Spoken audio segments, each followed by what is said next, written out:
Nangyari ang kwentong ito noong April 2022 na kapanahunan pa ng pandemic. Kapag naaalala ko yung mga nagdaan, naiiyak ako. Masyado kasi akong sentimental na tao. Noon, nabuhay tayo sa takot. Hindi natin malaman kung tayo ba ang susunod na biktima.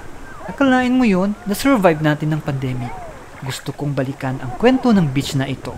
Saang taon ba yan? I-admiration natin yan. Welcome to my next town.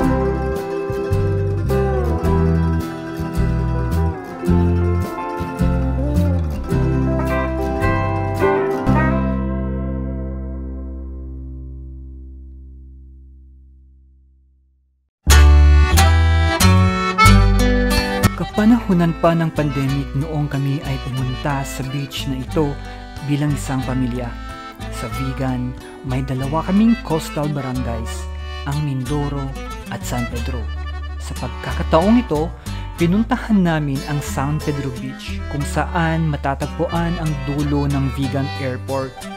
Mula sa beach na ito, tanaw mo ang Ilocos Mountain Ranges at ang sikat na Mount Bullagaw na isang prominenteng bundok sa hilera ng kabundukan na ito.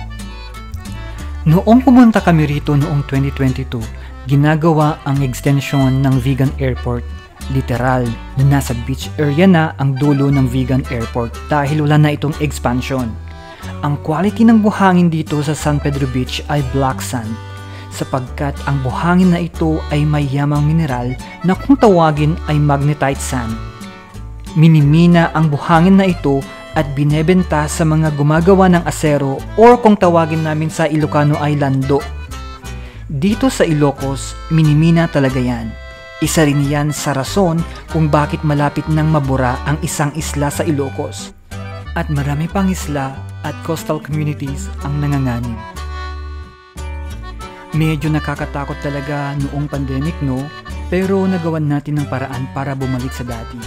Pero sa usaping pagkabura sa mapa ng mga isla at coastal communities dito sa Ilocos, kung sobra-sobra ang pagmimina ng yamang mineral na ito na nakahalo sa itim na buhangin, mukhang mas nakakatakot yan compared sa pandemic.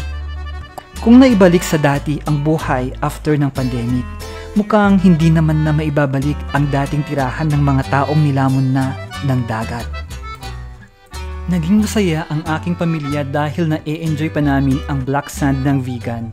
Hindi siya white sand, pero importante ang black sand na ito sa aming identity at sa aming pride bilang isang Bigenyo. Kasi sa ibang bahagi ng Ilocos, nanganganib na hindi ito makita ng susunod na henerasyon. At iyan ang kwentong admiration.